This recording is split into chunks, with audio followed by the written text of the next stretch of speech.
Hey there everyone, welcome back to another episode of No Man's Sky. As always, I'm Captain Beefy with the Game Vault, and I got a great video for you today. I hope you enjoy it. We're going to look at resources and how to make the most resources with the least amount of materials on hand. So let's cue up the music and we will get right to it.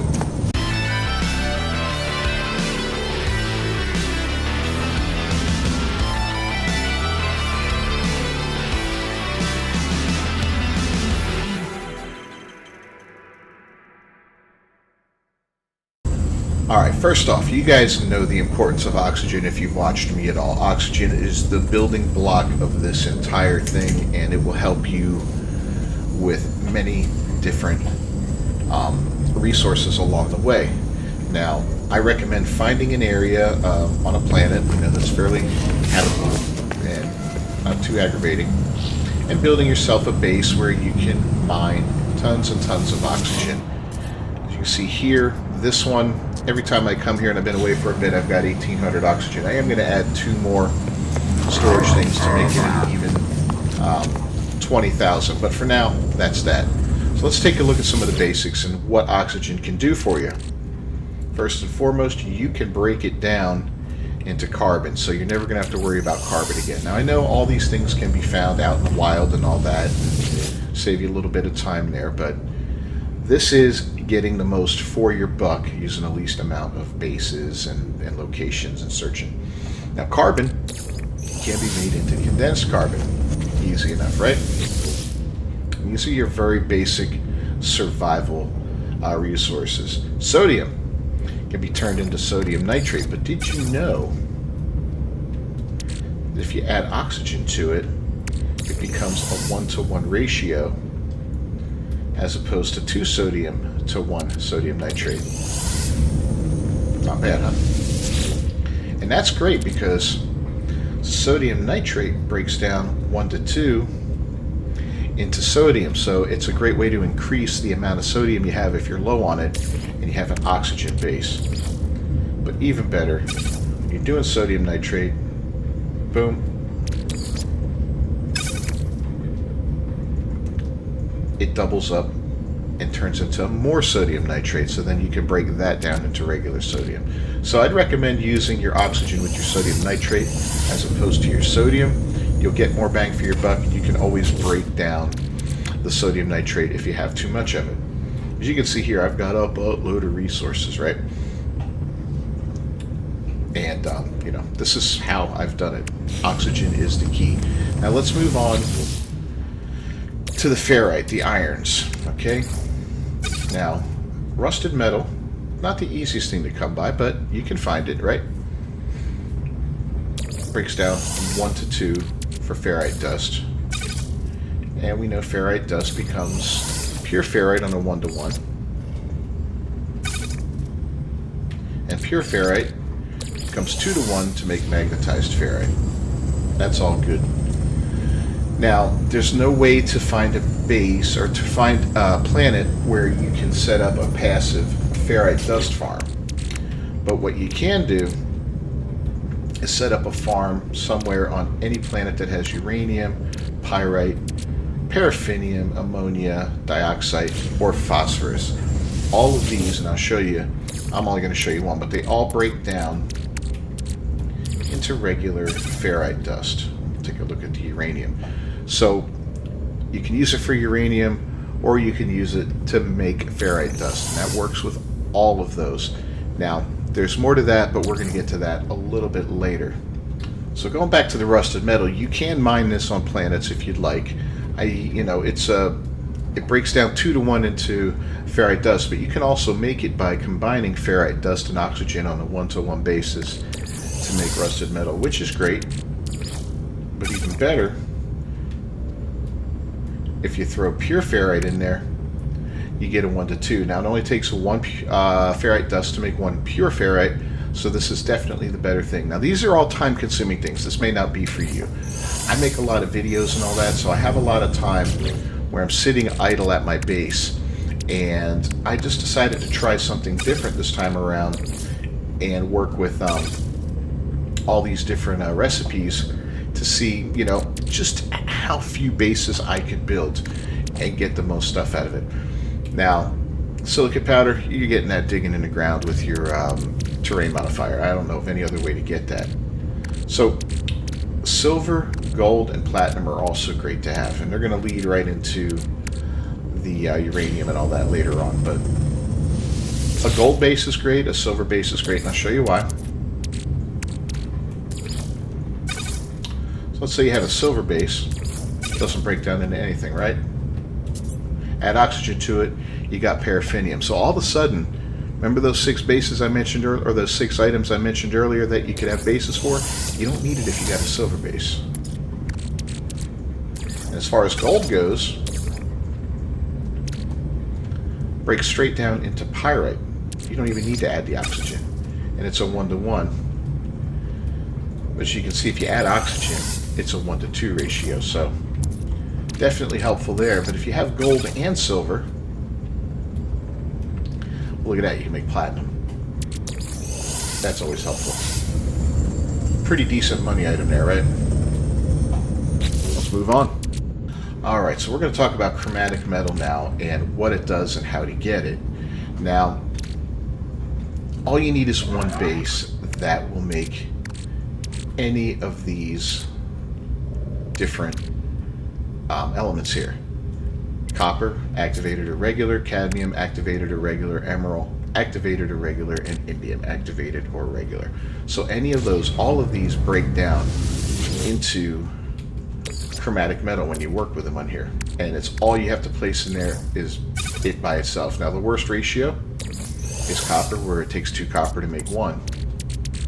But on the other end of the scale, if you have an activated indium base, 1 makes 4. You got tons of chromatic metal. And looking at the difference in pricing on these things, like indium used to be a great way to make just billions of dollars. You know, right now you can see it makes some decent money. It's 165 units a piece. You know, that's not too bad, right? 78 units a piece here for chromatic metal, so it's still a decent way to make money. But that's the way to do it. Now, if you have chromatic metal and you need a basic one of those, you need more of it. Let's say we need more copper. What you do is you go in, you throw your copper in, you throw your chromatic metal in, and now you're making 1-to-2 more copper. So that's a good way to keep those basic ones filled, the basic copper, cadmium, emerald, and indium. I don't know of any way to increase the amount of any of the activated ones other than mining it. You know, you can set up mining colonies that passively mine it, like the oxygen base I have here, whatever. That's, you know, that's one way to do it. Now, here comes the fun part. Let's look at these guys. So we were talking about these different elements: uranium, pyrite, paraffinium, ammonia, dioxide, and phosphorus, right? Each of them serves a purpose. You don't need tons of any of them, but sometimes it's annoying when you do need it and you don't have it. Now, I have a uranium base right now, which is why I have a ton of uranium. But as you can see, any of these break down into ferrite dust, like I was saying. But if we add ferrite dust to it, you'll see the uranium becomes pyrite. It takes 2 uranium to make 1 pyrite, so it's not the best yield, but it's a good way to make extra of what you need. Now, if we take out the uranium and we put in the pyrite, you'll see it makes paraffinium. So, and the way it goes is, oh, let's get this back in order here. I'm sorry. Uranium, and all of these are just mixing the one element with ferrite dust. Uranium makes pyrite, pyrite makes paraffinium, paraffinium makes ammonia, which makes dioxide, which makes phosphorus. It's, you can't go wrong with it, right? You just can't go wrong with it. So let's look at tritium, dihydrogen, and deuterium. Is that how you say it?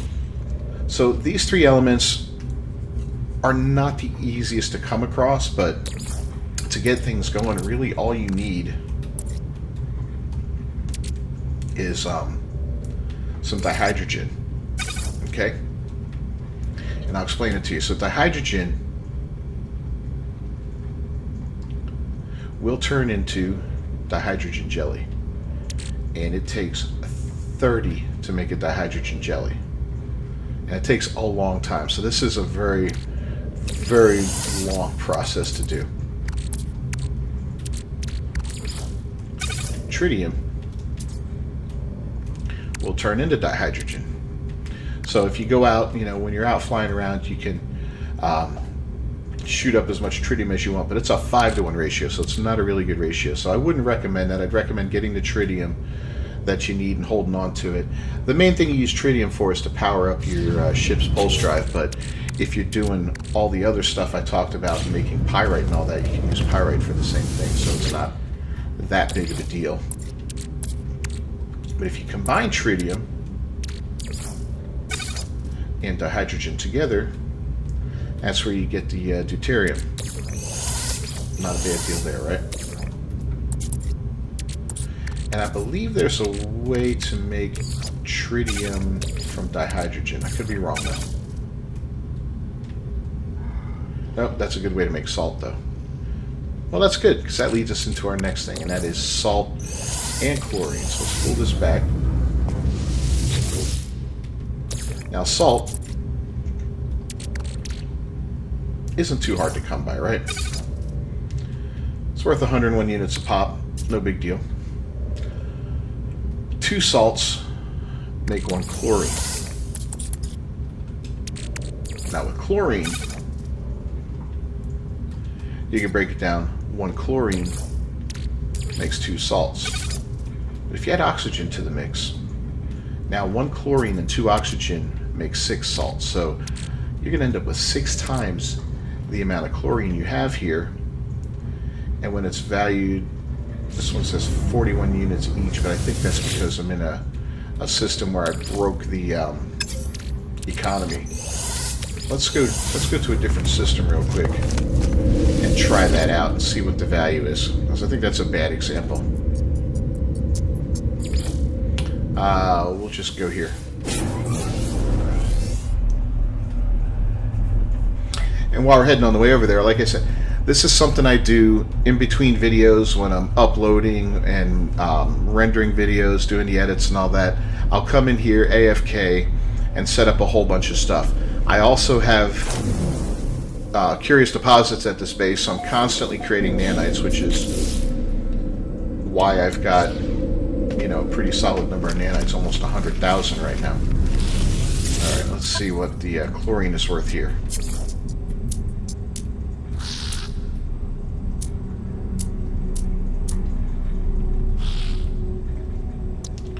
We're down 3.9, so 500,000 units. Let's see what it looks like in here. Okay. So 205 each, right? So it's worth way more than the chromatic metal and way more than the activated indium. So chlorine is really the go-to for making money. And with an oxygen base and a little bit of salt, you can get started making that money very, very quickly. And that's how I've made most of my money. Now that I have a base for activated cadmium and activated indium, I just, I stop by there once in a while, pick that stuff up, I'll sell that off. I've got enough money now, I don't really need to make tons. I'm not worried about it, but if I ever find myself in a pinch, like I'm farming for a better freighter and I'm short, or I'm farming for S-class frigates, then I might go back into production for chlorine, but until then, I'm cool with what we got. Let's talk about the next thing on the list, which is going to be, alright, let's pop out of here. Cobalt, right? So cobalt, you can set up a mine for cobalt, or you can just find a nearby cave to, wherever you set up your base if you're fortunate. And, most planets have tons and tons of caves. Here's one right by mine that I think I took a bunch of copper out of here, if I remember correctly. And there was some cobalt down here, and there probably is more if I get down here and explore. Yeah, see? Got some cobalt, secondary element of silver. Well, that's kind of good. And actually, here's some magnetized ferrite. Well, that's what I got out of here, magnetized ferrite. get up? No, we can't. All right. So, anyways, but yeah, there's more. Some of this is right. Yeah. This should be more cobalt. Oh, and a little dihydrogen.